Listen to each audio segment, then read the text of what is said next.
Alhamdulillah nahmaduhu wa nasta'inuhu wa nastaghfiruh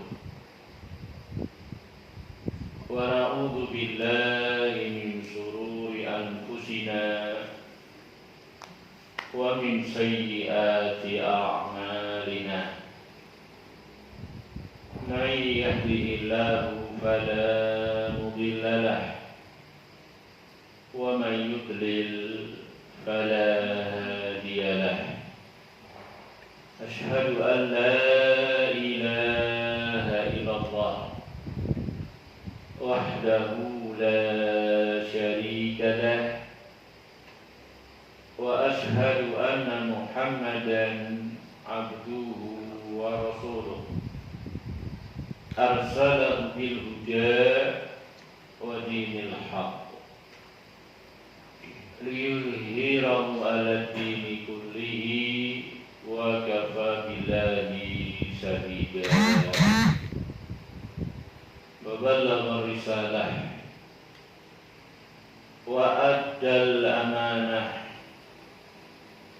wa nasahal ummah wa jahada billahi haqqa jihadih wa salawatullahi wa salamuhu alaihi wa ala alihi wa ashabihi wa man tabi'ahum bi ihsanin ila yaumiddin wa ba'd.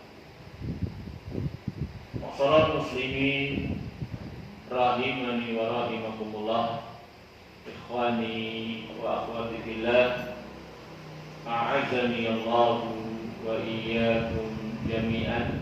Alhamdulillah, segala puji hanyalah milik Allah Subhanahu wa ta'ala atas limpahan nikmatnya yang tidak terhitung kepada kita seluruhnya. Alhamdulillah, di malam yang berbahagia ini Allah Subhanahu wa ta'ala kembali mengizinkan kepada kita seluruhnya untuk bisa duduk bermajlis bersama guna melanjutkan pembahasan kita dari tafsir penjelasan surat Al-Fatihah. Alhamdulillah, sudah kita bahas tentang hal tersebut dalam beberapa majelis yang sudah lewat, dari pembahasan yang berkaitan dengan Al-Fatihah. Dari awal kita bahas tentang Al-Fatihah, keutamaannya, fadilah, keutamaan surat Al-Fatihah ini sudah kita bahas. Kemudian setelah itu kita membahas tentang ta'awud, karena dalam ibadah sholat sebelum kita membaca surat Al-Fatihah ini ada petunjuk dari Rasul kita Muhammad sallallahu alaihi wasallam untuk terlebih dahulu membaca ta'awud, perlindungan dari syaitan. Dan ini juga perintah Allah setiap kali kita akan membaca Al-Quran. Wa idza qara'tal Quran fasta'idz billah minas syaitonir rajim. Kalau kamu mau membaca Al-Quran, maka mintalah perlindungan kepada Allah dari syaitan yang terkutuk. Kemudian berikutnya kita bahas tentang basmalah, Bismillahirrahmanirrahim. Dan ini ulama berselisih, sudah kita sampaikan apakah basmalah ini merupakan ayat yang pertama dari surat Al-Fatihah ataukah dia adalah ayat Allah, termasuk ayat dalam Quran, tapi merupakan pembatas surat yang satu dengan surat yang lain. ada khilaf dan sudah kita bahas tentang hal tersebut. Dan yang ada dalam mushaf, ya, basmalah ini termasuk ayat yang pertama dari surat Al-Fatihah. Dan waktu itu sudah kita sampaikan pendapat yang lain, ya, dengan dalil-dalilnya juga. Dan bagaimana kalau basmalah ini bukan ayat yang pertama, tapi ayat yang pertamanya Alhamdulillahirabbil alamin. Mana 7 ayatnya berarti? Karena sepakat surat Al-Fatihah itu adalah sab'a masani. Jumlahnya ada 7 ayat. Dan itu pun alhamdulillah dengan taufik Allah, hidayah dan bantuan pertolongannya sudah kita sampaikan. Kemudian kita bahas basmalah, ya, dari baknya, ya, bak pada bismillah itu sudah kita bahas juga. Bak untuk isti'anah, bak untuk tabarruk, ya, mencari berkah, bak untuk minta pertolongan kepada Allah Subhanahu wa taala. Dan di sana ada beberapa hadis menjelaskan tentang keutamaan memulai setiap perkara yang penting dengan basmalah. Ya, karena perkara yang penting tadi tak kala dimulai dengan basmalah, maka akan mendapatkan limpahan rahmat, ya, keberkahan, kebaikan dari Allah Subhanahu wa taala. Kullu amrin zibalin la yubda'u fihi bi bismillah fa huwa afdal. Setiap perkara yang penting yang tidak dimulai dengan bismillah, maka itu akan terputus, yaitu terputus dari rahmat Allah, dari kebaikan-kebaikan.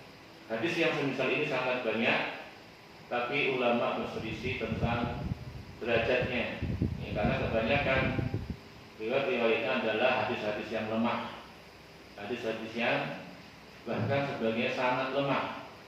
Tapi sebagian ulama mengatakan karena banyaknya jalan, banyaknya riwayat, meningkat hadis tadi yang tadinya dhaif menjadi hadis yang hasan. Ya, semisal Imam Nawawi dan yang lainnya dari para ulama mengatakan hadis yang membicarakan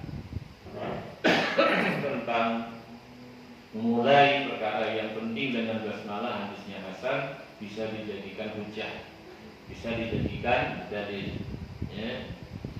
Kita memulai satu urusan dengan basmalah, ya, itu secara umum bisa juga berdalil dengan Al-Quran yang memang dimulai dengan basmalah. Dan juga tadi hadis umum dan praktek Rasul khusus ada kala beliau menulis surat-surat untuk raja-raja, ya, dalam dakwahnya ketika terjadi perjanjian Hudaybiyah, yaitu isinya adalah diantaranya gencatan senjata, tidak ada peperangan. Rasul gunakan kesempatan ini untuk mengirimi surat-surat kepada raja-raja mendakwai mereka. Disebut dalam beberapa riwayat dan disebutkan Rasul tak kala mengirim surat-surat tersebut, beliau sallallahu alaihi wasallam memulainya dengan Bismillahirrahmanirrahim. Kemudian setelah huruf ba, ya, bismillah, ya, aku memohon bantuan, memohon pertolongan, aku bertabaruk dengan Bismillah. Ini kalau kita belajar bahasa Arab sudah kita sampaikan, susunannya adalah isim bertemu isim. Ya, kata majmuk bahasa Arabnya mudhof ilaih. Ya, ismullahi itu asalnya. Karena kemasukan berubah, munya jadi mi, jadi majrur. Bismillahi begitu. Dan ini ketika nama Allah jadi mudhof ilaih, ya, aku memohon pertolongan dengan ba tadi, ba isti'anah, minta berkah dengan menyebut nama Allah. Yang dimaksudkan di sini bukan hanya lafzul jalalah Allah saja, dari nama Allah yang kita bertabaruk, minta bantuan pertolongan dengannya, tapi mencakup seluruh nama-nama. Karena ketika mufrad, ya, satu, disandarkan bentuknya mudhof ilaih, maka itu adalah berfaedah umum, mencakup seluruh nama-nama Allah, bukan hanya lafzul jalalah Allah saja yang kita minta bantuan, minta pertolongan, minta keberkahan, bertabaruk dengan menyebut nama Allah, tetapi nama yang lainnya juga. Bagaimana ayat Allah Subhanahu wa taala, wa in ta'uddu nikmatallahi. Kalau kalian menghitung nikmatallahi, itu nikmatun itu kan satu mufrad. Ya, kalau kalian menghitung nikmat Allah, satu kok suruh hitung. Bahkan ayatnya la tuhsuha. Kamu nggak akan pernah bisa menghitungnya. Gimana ini mufrad kok suruh hitung? Cuma satu nikmatun. Musananya nikmatani, nikmataini, jamaknya jamak taksir ni'am. Ya. Nah, ini seperti dibahas tadi. Nikmatun mufrad tapi dia mudhof. Nikmat Allah maksudnya semua nikmat. Jadi kalian kalau ingin menghitungnya tidak akan pernah bisa menghitung nikmat-nikmat Allah tersebut. Demikian lafaz bismillahi. Ismun mudhof, Allah mudhofun ilaih. Di sini kita minta bantuan, minta pertolongan, minta keberkahan dengan menyebut nama Allah, maksudnya semua nama-namanya. Dan nama-nama Allah itu sangat banyak, tidak terbatas, hanya 99. Nanti kita bahas dalam pembahasan al-imanu billah. Kita masih bahas itu atau sifat, jadi belum sampai sana. Atau sudah pernah kita singgung. Nanti kita bahas lagi kaidah memahami nama-nama Allah Subhanahu wa ta'ala. Kemudian Allah ini namanya lafzul jalalah, lafaz yang agung, lafaz yang mulia. Kalau kita belajar bahasa Arab, ya, ada namanya al-ismu binadhari ila ta'yini. Isim ditinjau dari kejelasannya. Ada isim nakirah yang belum tertentu, belum jelas, masih umum. Ada isim ma'rifah. Isim ma'rifah banyak macamnya. Ada kemasukan alif lam atau al jadi ma'rifah. Ada domir, ada isim mausul, dan seterusnya dalam pembahasannya. Ya, jadi ada istilah isim nakirah yang masih belum tertentu, masih umum. Ada isim ma'rifah yang sudah tertentu, ya, sudah terkhususkan. Lafzul jalalah, masalul muslimin rahimani wa rahimakumullah, lafaz Allahu ini adalah a'raful ma'arif. A'raful ma'arif, isi ma'rifat yang paling ma'rifat. Ya. Isi ma'rifat banyak tadi ya. Masukkan alif lam jadi ma'rifat. Domir ma'rifat, isi mausul ma'rifat, seterusnya. Ya. Nah, di antara sekian banyak macam isim-isim ma'rifat, lafzul jalalah ini merupakan a'raful ma'arif.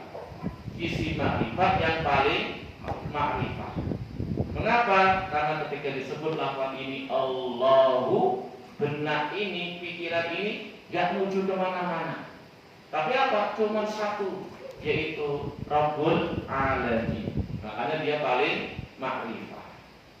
Dan ada kisah tentang ahli nahwu yang menyebutkan hal ini, yaitu Sibawayh, ya, termasuk ahli nahwu, pakar nahwu. Ada dalam pelajaran bahasa Arab seorang yang dikenal dengan sebutan Sibawayh. Nah, ini dijelaskan yang menyatakan tadi a'raful ma'arif adalah lafzul jalalah. Paling ma'rifatnya, isi ma'rifat adalah lafzul jalalah Allah. Ya, dikisahkan dia ini ketika sudah meninggal, ada yang bermimpi bertemu dengannya. Yang ditanya tentang bagaimana kondisinya, dia menyebutkan nikmat Allah yang besar terhadap dirinya, itu diantaranya adalah balasan karunia dari Allah karena ucapannya bahwasanya lafzul jalalah Allah itu aqrabul ma'arif. Ya. Ketika disebut nama Allah, nggak lari kemana-mana pikiran itu. Lain kalau disebut domir, misalkan huwa dia seorang laki-laki. Ini sudah ma'rifah, tapi masih banyak kan tentunya. Masih mungkin pikiran itu mengarah ke yang lain, walaupun sudah ma'rifah. Gitu. Atau alam termasuk ma'rifah. Nah, Muhammad nama orang. Ya, ini tidak ma'rifah. Cuma nama Muhammad kadang bukan cuma satu yang namanya Muhammad, sudah ma'rifah sebelumnya, tapi masih kadang pikiran mengarah ke yang lain. Tapi ketika disebut lafzul jalalah Allah, tidak ada kemana-mana pikiran itu. Semuanya menuju kepada satu zat, yaitu pencipta, pemilik, penguasa, mengatur alam semesta. Inilah alasannya mengapa lafzul jalalah termasuk a'rabul ma'arif. Ini sudah kita bahas. Kemudian sudah kita bahas juga asal muasal lafzul jalalah. Itu asalnya bentuk nakirahnya ilahun. Bentuk nakirahnya ilahun. Kemudian kemasukan alif lam jadi ma'rifah kan? Menjadi ilahu. Kemudian i-nya itu tadi hamzahnya dibuang. Ini begitu dijelaskan oleh para ulama kita tentang asal muasal lafzul jalalah. Dari kalimat ilah, ya, seperti kita katakan la ilaha illallah, kalimat ilah. Yang kalimat ilah ini sudah kita bahas, ya, dia adalah masdar bermakna isim maf'ul. Masdar bermakna isim maf'ul. Kalau kita belajar tasrifat, ya, misalkan nasoro yang suruh nasron, ini namanya masdar. Nasoro fi'il madhi, yang suruh fi'il mudhari. Ya, nasoro yang suruh nasron, nasirun, ini namanya isim fa'il yang menolong. Ada mansurun, itu namanya isim maf'ul yang ditolong. Nasoro yang suruh nasron, nasirun, mansurun. Unsur la tansur, mansurun, minsurun. Unsur tolonglah bil amr, la tansur bil nahi. Ya, mansurun sim zaman, simakan, masdarin, tempat nolong, waktu nolong, bisa juga pertolongan. Ini tasrifan. Ada dalam tasrifan ilmu tentang pecahan-pecahan kata bahasa Arab, masdar tapi bermakna isim maf'ul. Ini dia ilah. Ilah ini masdar tapi bermakna isim maf'ul. Ilahun itu masdar, makna isim maf'ul yaitu makluhun, maf'ulun, makluhun gitu. Ya, dan itu nanti banyak dalam bahasa Arab masdar bermakna isim maf'ul. La ilah itu maknanya makhluk. Apa makhluk itu? Ma'budun. Ma'budun yang diibadahi, yang disembah. Itu asal muasal makna ilah, yang disembah. Kita ngerti yang disembah itu banyak sekali. Ya, bukan hanya Allah saja. Nabi Isa disembah. Ya, malaikat disembah. Ya, yang lain-lain, matahari, bulan disembah banyak. Ya, dan ilah yang hak, ya, ilah yang hak itu hanya satu. Dialah Allah Subhanahu wa Ta'ala yang bersendirian di dalam menciptakan, memiliki, menguasai dan mengatur alam semesta. Ini ilah, dan dialah ilah yang hak. Adapun yang selain Allah itu adalah ilah yang batin. Sudah pernah kita sampaikan surat Luqman ayat 30 atau surat Al-Hajj ayat 62. Allah mengatakan, "Dzalika bi annallaha huwal haq wa anna ma yad'una min dunihil batil." Yang demikian itu karena dialah Allah. Dzalika bi anallahu huwal haq. Dialah yang al-haq. Maksudnya tadi ilah yang hak. satu-satunya. Wa anama yad'una min dunihil batil. Adapun yang didoai, diibadahi selainnya batil. Berarti ada ilah yang hak, ada ilah yang batil. Ilah yang hak itu dia pencipta, ya, penguasa, pemilik, pengatur alam semesta. Itu ilah yang hak. Adapun yang selainnya ilah yang batil, karena nggak bisa menciptakan, ya, nggak memiliki apa-apa, nggak menguasai, nggak ikut mengatur alam, bahkan dia diciptakan, dia dimiliki, dia dikuasai, dia diatur. Bagaimana seperti ini dijadikan sebagai sesembahan? Ya, al-khaliqu li hadhil asya' huwal mustahiqu lil ibadah. Sudah kita bahas dalam iman kepada Allah, bahwasanya pencipta alam semesta ini seluruhnya dialah satu-satunya yang berhak untuk diibadahi. Sebagaimana Allah bersendirian dalam rububiyahnya, menciptakan, memiliki, menguasai, mengatur alam semesta, Allah bersendirian. Demikian pula Allah bersendirian dalam hak untuk diibadahi. Ingat sudah kita bahas ayat Allah, ya ayyuhan nasu ubudu rabbakumul ladzi khalaqakum walladzina min qablikum. Wahai manusia, ibadahi oleh kalian, Rabb kalian. Siapa itu? Yang menciptakan kalian dan orang-orang sebelum kalian. Pencipta itu yang diibadahi. Adapun yang diciptakan itu yang beribadah. Maka siapapun dia, kalau dia itu makhluk, sekalipun nabi, sekalipun malaikat, dia itu beribadah, bukan diibadah. Ini dia lafzul jalalah. Jadi lafaz Allah itu nanti larinya ke uluhiyah. Lafzul jalalah Allah itu nanti larinya ke uluhiyah. Ya, begitu. Ini dia lafzul jalalah Allah. Ya, bismillahi. Selesai sudah ya. Ini kita mau baca dulu ya, poin-poinnya ini. Kemudian kita terakhir kemarin sudah memasuki pembahasan ya, lafaz berikutnya dari basmalah, yaitu setelah bismillahi ar-rahman ar-rahim. Ini yang masih jadi pembahasan kita. Dan kemarin pertemuan terakhir kita bahas ya, al-imanu billah, syarah rukun iman, mengimani Allah. Dan alhamdulillah pembahasannya juga sampai pembahasan mengimani nama-nama sifat-sifat Allah. Ya, kita jelaskan, di antara penjelasan kita sampaikan bahwasanya nama-nama Allah itu semuanya husna. Ya, seluruh nama-nama Allah husna. Ya, asmaullahi ta'ala kulluha husna. Semua nama-nama Allah itu adalah husna. Mengapa? Karena Allah sendiri yang telah mensifati nama-namanya dengan husna. Walillahil asmaul husna. Apa husna itu? Sudah kita bahas. Husna itu adalah nama-nama yang dalam puncaknya kesempurnaan, puncaknya keindahan, tidak ada cacat, tidak ada kurang di dalamnya. Itu namanya husna. Mengapa seluruh nama-nama Allah itu husna?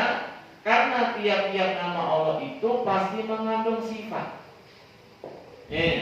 Setiap nama-nama Allah pasti mengandung sifat. Tidak ada nama Allah itu kosong dari sifat. Cuma nama toh nggak mengandung sifat. Nggak ada yang kayak gitu.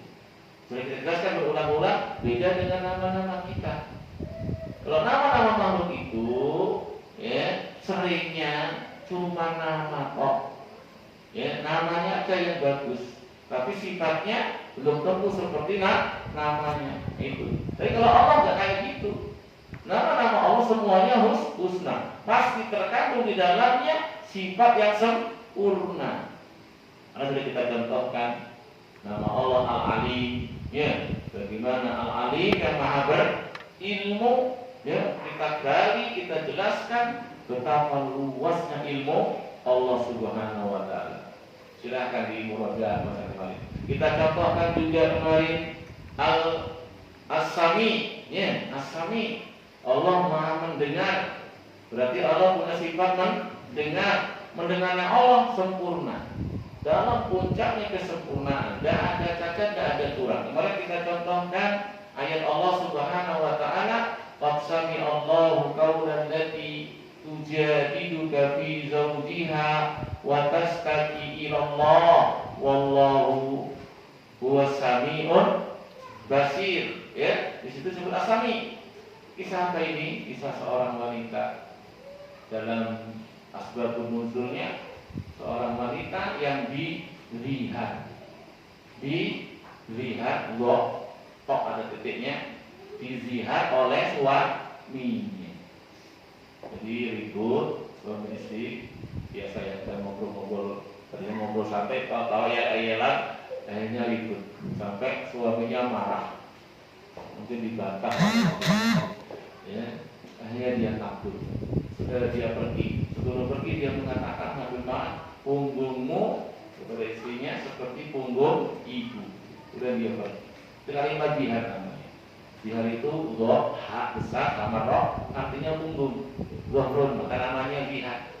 Punggungnya istri disamakan dengan punggungnya ibunya. Maksudnya kedudukan istrinya disamakan kayak ibunya. Ini makna kalimat tersebut, kalimat jihad. Marah, mengucapkan kalimat jihad, kemudian dia pergi, kondisi marah. Pulang-pulang, ya, nggak tahu apa yang di luar yang terjadi, mau nyampuri istrinya, ya. Karena Rasul berpesan kepada kita, kalau kita keluar kadang lihat perempuan-perempuannya di luar, ya, kadang bisa jadi bergejolak syahwat itu. Maka cara meredamnya pulang ke rumah. Yang sudah punya istri, yang belum punya istri ya kasihan ini. Uyang dia, tidak nikah. Karena apa yang kamu lihat di luar tadi ada pada istri. Nah dia ini tahu-tahu pulang mau nyampuri istrinya. Istrinya tadi bingung ini. Tadi ngomong lihat dia ini mendudukkan saya, istrinya kayak ibunya. Seorang nggak boleh kan mencampuri ibunya. Nah, ini masya Allah pelanggaran besar ini. Ya, zina yang mungkin paling besar, zina bukan sama orang, sama ibunya sendiri. Ya, jadi ini terjadi. Ya, nah, suami istrinya ini bingung gimana ini wilayahnya apa enggak ini. Terus suami tadi, jadi tidak marah-marah sampai lihat. Pergi, pulang-pulang kok pengen jimai istrinya. Istrinya nanti dulu. Tanya Rasul dulu. Gimana ngomong? Kamu udah ngomongin saya itu punggung seperti punggung ibuku. Tapi suaminya udah kalah ini. Sampai akhirnya istrinya sampai sampai saya melawan. Pokoknya nggak mau, jangan campur saya itu. Atau didorong itu. Suaminya, ya, kemudian istri wanita tadi mengadu kepada Rasul. Itu dia ayat Allah, qad sami Allah. Qad sungguh-sungguh sami Allah telah mendengar kaulan laki. Laki kan satu perempuan tuh. Ya, ucapan seorang perempuan. Tastaki ilallah, yang mengeluh, mengadukan sikap suaminya tadi. Ini model suami yang agak temperamen, ya, agak marahan. Ada nggak memahami namanya perempuan dibantah marah, padahal mungkin ngomongnya salah, nggak mau dibantah. Sampai dia itu ngamuk, ya, menghukumi punggung istri kayak punggung ibunya. Pulang pergi marah-marah, pulang-pulang mau campur ini kan itulah perempuan lagi. Ini dia ngadu, mengeluhkan, ya, begitu. Akhirnya turun surat ini Al-Mujadalah. Al-Mujadalah atau Al-Mujadilah. Kalau Mujadalah itu isim maf'ul atau isim masdar min. Kalau mujadi dikasih berarti isim fa'il, perempuan yang mendebat tadi, mendebat suaminya tadi, ngeyel. Nanti dulu, ya, oh asap aja. Nanti dulu, kamu ngomong apa tadi sama saya? Jelas dulu hukumnya ini, haram nggak saya sama kamu ini? Kamu sudah sama saya dengan ibu saya. Ya. Mertua kan berarti ya, kan nggak boleh juga ini. Mertua itu mahram mu'abbad ya. Mertua itu mahramnya selama-lamanya. Walaupun kita nggak nikah lagi, sudah cerai sama istri kita, mertua itu tetap mahram mu'abbad. Ini kisahnya. Nah, ketika dia datang kepada Rasul mengadukan tadi cerita tentang suaminya, itu dikisahkan dia bercerita dengan lirih, dengan suara lirih. Aisyah tuh di situ. Aisyah di situ itu duduk, Kadang dengar, kadang enggak ucapan perempuan ini tadi. Ya, ada di situ. Tapi lihat bagaimana sempurnanya sifat mendengarnya Allah. Allah yang di atas langit sana, di atas seluruh makhluk-makhluknya mendengar ucapan pengaduan perempuan tersebut. Buktinya itu turun ayat. Kemudian menjelaskan kafarah. Ya, ada denda, ada kafarah yang harus ditebus terlebih dahulu oleh seorang suami yang mendudukkan istrinya seperti ibunya mendihak, yaitu merdekakan budak dan seterusnya. Ya, beri makan 60, bagi miskin, beri pakaian 60, pakaian ini dendanya. Ini yang jadi pembahasan kita bukan masalah fikih jihad, pembahasan fikih kalau itu jihadnya ya. Yang jadi pembahasan kita di sini ya, bagaimana Aisyah mengatakan ketika turun ayat ini, sungguh aku ada di situ ketika kejadian itu. Aku yang di situ, kadang dengar, kadang enggak ucapan perempuan tadi. Tapi Allah yang di atas langit sana, yang memang pendengarannya meliputi segala sesuatu, mendengarnya. Allah Akbar. Dikisahkan itu kenapa laki-laki tadi itu sudah kayak gitu ya jadi suami. Dia itu miskin juga, dia tidak punya pedagang budak tidak bisa. Puasa 2 bulan puluh yang tidak bisa juga. Ngasih makan ya dia orang miskin. Sampai akhirnya istrinya yang membebaskan dia. Jadi dapat dikasih duit sama bebaskan kamu, biar saya halal bagi kamu. Sebenarnya istrinya ini baik sekali. Dia ya walaupun begitu suaminya dia bersyukur. Begitu juga suami saya ya. Sampai nggak punya duit, dia halal, ya kasih duit karena kamu kasih makan tebus itu ucapannya. Ini masalah. Yang jadi pembahasan sekali lagi, lihat di sini bagaimana sempurnanya pendengaran Allah Subhanahu wa taala. Nah, waktu itu termasuk yang kita berikan contoh adalah Ar-Rahman Ar-Rahim. Paham ya? Jadi ketemu nih taklim Al-Imanu Billah dengan taklim tafsir surat Al-Fatihah. Ketemu kita. Ketemu di mana? Ketemu di pembahasan Ar-Rahman Ar-Rahim. Ini sudah kita sampaikan bahwasanya Ar-Rahman Ar-Rahim ini 2 nama, beda lafaz, beda wazan. Rahmanu itu wazannya apa? Rahmanu. Lanu Rahmanu. Rahima fa fiil, hak ain fiil, min lam fiil, kan gitu ya. Rahmanu berarti lanu wazannya. Yang satunya Rahimun berarti apa ini? Fa'ilun. Satunya lanu, satunya fa'ilun. Beda lafaz. Tapi Ar-Rahman Ar-Rahim itu walaupun beda lafaz, dia berasal dari satu kata yang sama. Yaitu dari mana? Dari Rohimayat Hamurahmatan. Kasih balik dari situ. Dari rahmat. Rohimayat Hamurahmatan. Cuma dari sini nanti ada tadi ya, sebagai nama fa'il ada wazan fa'lanu Rahmanu, ada wazan fa'ilun Rahimun, begitu. Tapi asal katanya, akar makna kata-kata Rahman itu sama dari Rohimayat Hamurahmatan. Dari sinilah kemudian ulama berselisih. Itu sudah kita sampaikan ya, Ar-Rahman sama Ar-Rahim. Persiapan yang pertama, ada yang mengatakan Ar-Rahman orang itu sama saja. Ya, walaupun lafaznya beda, tapi maknanya sama. Mengapa? Tadi alasannya. Karena berasal dari asal pokok kata yang sama. Rahman ataupun Rahim semuanya berasal dari Rohimayat Hamurahmatan. Sama. Yang lain mengatakan, oh enggak sama. Walaupun asal muasal diambil dari kata-kata yang sama, Rohimayat Hamurahmatan, cuma dia punya perbedaan. Beda Rahman sama Rahim. Makna Rahman pada Rahman beda dengan makna Rahman pada Rahim. Ini persen yang pertama. Persen ini ya, yang rajih adalah apa? Berbeda. Persen ini ikhwani rahimani wa rahimakumullah yang sudah kita bahas dalam pertemuan yang lalu ya. Persen ini adalah ya Yang rajih beda ya. Ar-Rahman bukan Ar-Rahim. Makna Ar-Rahim bukan Ar-Rahman. Masing-masing punya makna sendiri-sendiri. Karena kalau kita katakan sama, ini sisi ya, sisi mengapa yang rajih itu beda. Sudah kita sampaikan juga ya dalam pertemuan yang lalu ya, mengapa yang rajih itu berbeda. Karena kalau kita katakan berbeda, di situ ada tambahan ilmu. Ya, ziyadatul ilmi. Kalau kita katakan sama aja, berarti kan nggak ada tambahan ilmu, sama saja. Ar-Rahman ya Ar-Rahim, Ar-Rahim ya Ar-Rahman, nggak ada tambahan ilmu. Ya, tapi kalau kita katakan Ar-Rahman beda dengan Ar-Rahim maknanya, ada tambahan ilmu. Apa bedanya kan gitu? Ada tambahan ilmu. Nah, sesuatu yang di situ ada tambahan ilmu didahulukan daripada yang nggak ada tambahan ilmu. Ya, itu sisinya.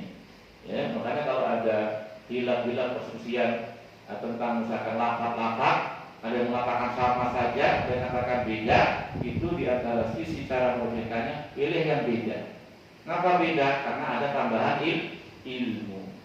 Jadi ketika beda wazan, fa'lanu, ya, rahmanu, fa'ilun, rahimun, sudah beda wazan, sudah beda makna. Dan nanti banyak ya, nama-nama Allah itu asalnya sama, cuma lafaznya beda.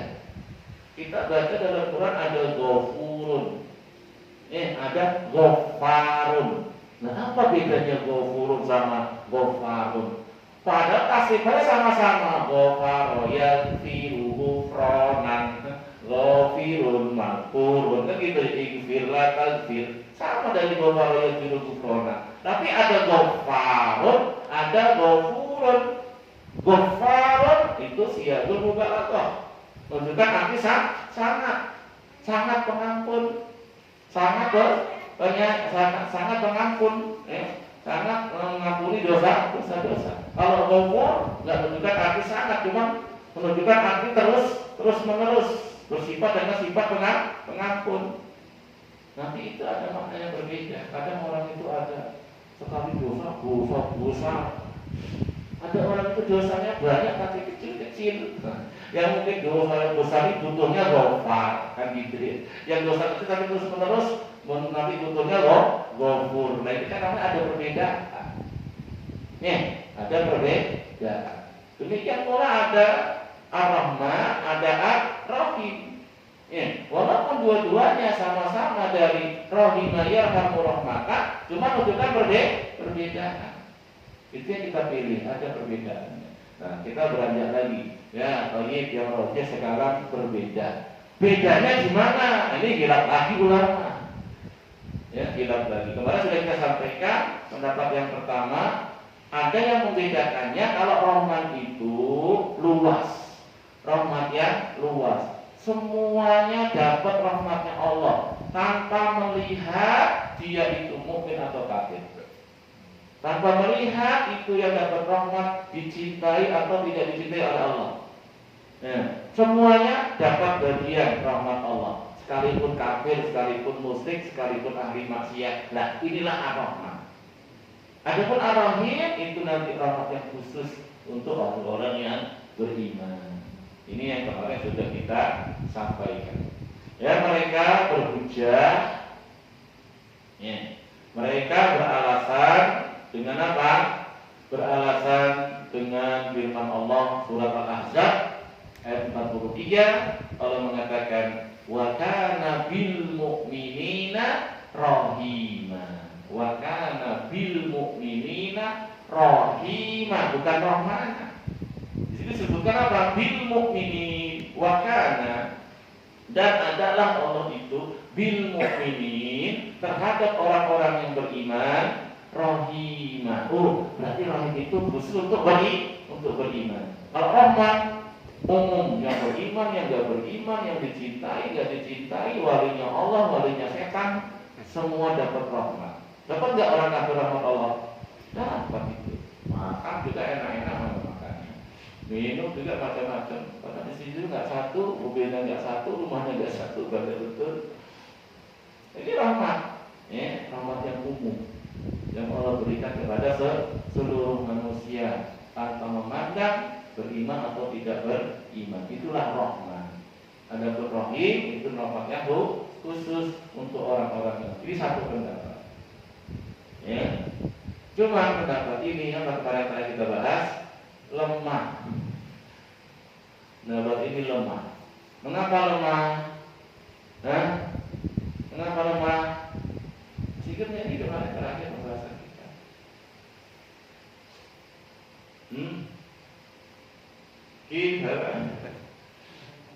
Mengapa lemah? Karena dalam surat Al-Baqarah ayat yang ke-143 Allah mengatakan innallaha binnasi laraufur rahim. Lihat ini. Innallaha sesungguhnya Allah binas terhadap manusia. Raufur rahim. Nah, di sini disebutkan rahim. Di sini disebut rahim, tapi kepada siapa? Manusia. Berarti penyebutan mukmin tadi bukan khususan untuk rahim. Mengapa? Di sini disebutkan Allah binas terhadap manusia. Inilah sisi lemahnya pendapat ini.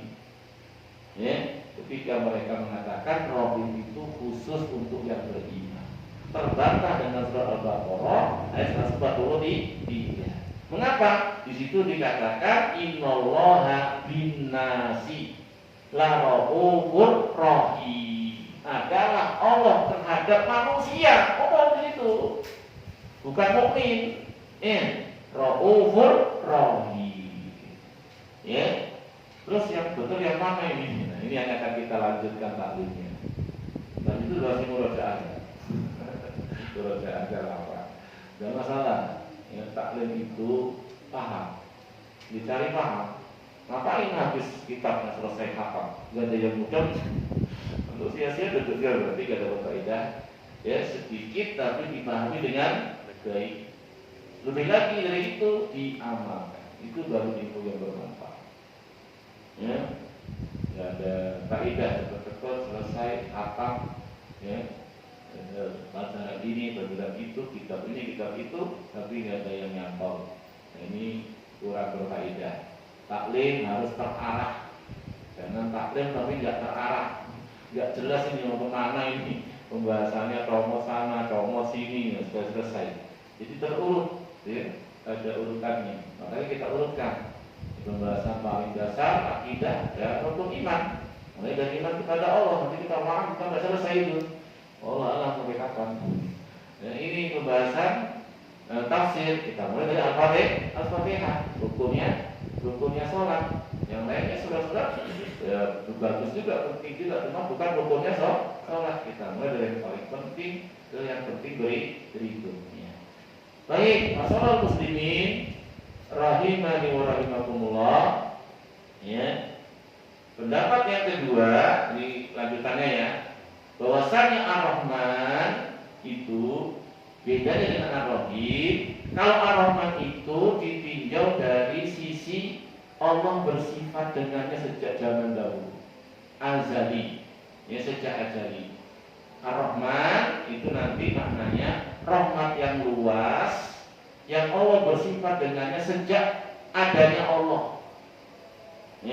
Sifat yang terus melekat lazim, sifat yang terus melekat kepada Allah. Allah itu rahmatnya sangat luas, Ar-Rahman itu rahmat yang sangat luas, melekat pada Allah terus menerus, tidak pernah hilang sejak azali, sejak adanya Allah. Ini Ar-Rahman. Lazim, kalau ingin mudah memahami lazim. Kalau Rahim itu mutaaddi. Tahu fi'il lazim, fi'il mutaaddi? Lazim itu tidak butuh objek, namanya lazim. Kalau mutaaddi itu butuh objek. Doroba, nasoro namanya mutaaddi. Kenapa? Ada yang dipukul, ada yang ditolong.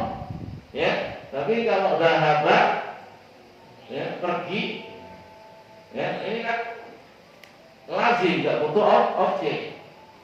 Dakhala masuk, kharaja keluar, tidak butuh objek lain. Kalau memasukkan, mengeluarkan itu lazim, yaitu mutaaddi. Jadi ar-Rahman itu sifat yang lazimah, sifat yang Allah bersifat dengan sejak zaman adanya Allah, sejak adanya Allah ajali itu. Yang ini menunjukkan apa? Sifat Allah yang luas rahmatnya, meliputi segala sesuatu. Adapun rahim itu kaitannya sampainya rahmat tadi kepada yang dirahmati. Mutaaddi itu kalau bahasa enaknya ya. Jadi rahim rahmat itu lazim, hanya menunjukkan Allah punya sifat rahmah yang luas sejak adanya Allah begitu. Adapun rahim itu kaitannya rahmat tadi sampai kepada yang dirahmati. Makanya semisal Syaikhul dia merujukkan pendapat yang kedua ini. Ar-Rahman dzu rahmatin wasi'ah. Ar-Rahim dzu rahmatin wasilah, begitu. Rahmat itu pemilik rahmat yang luas. Seperti sifat yang terus Allah bersifat dengannya sejak adanya Allah ajali. Adapun rahim dzu rahmatil wasilah, pemilik rahmat yang rahmatnya sampai kepada hamba-hambanya, mutaaddi. Ini sisi bedanya. Ya, ini sisi bedanya dan ini yang rajih. Ya, walaupun ini juga nggak maksa ya. Kalau antum yang yang pertama tadi ya tafakur aja. Karena itu juga ada ulama. Kalau Dr. Shalih Fauzan ini pendapat yang pertama tadi. Bahwasanya rahmat untuk umum, rahim untuk khusus beriman. Kalau Syaikhul ini pendapat yang kedua. Rahmat ditinjau dari sifat Allah dengan rahmat yang luas. Rahim kaitannya rahmatnya sampai kepada hambanya. Ya. Rahman lazim, rahim mutaaddi. Begitu. Dari Imam Al-Qayyim ini merujukkan pendapat yang kedua juga seperti Syaikhul begitu. Jadi masing-masing ada ulamanya. Jadi ini hilaf tidak ijtihadiyah, nggak boleh gara-gara ini antum perang, musuh-musuhan, nggak betulan, nggak salam, ini nggak pada tempatnya. Karena memang perkara sudah apa? Sudah hilaf. Berselisih para ulama, cuman walaupun ini hilaf, tetap seorang penuntut ilmu berusaha mengenali dalil masing-masingnya dan pilih pendapat yang dia paham itu paling sepemahaman dia yang paling kuat. Dan saya sendiri lebih condong kepada pendapat yang kedua, yaitu pendapat Al-Qayyim yang juga dikuatkan oleh Syekh Muhammad Ibn Shalih Al-Utsaimin. Ya, ini. Jelas ini ya? Ya, azan dulu ya.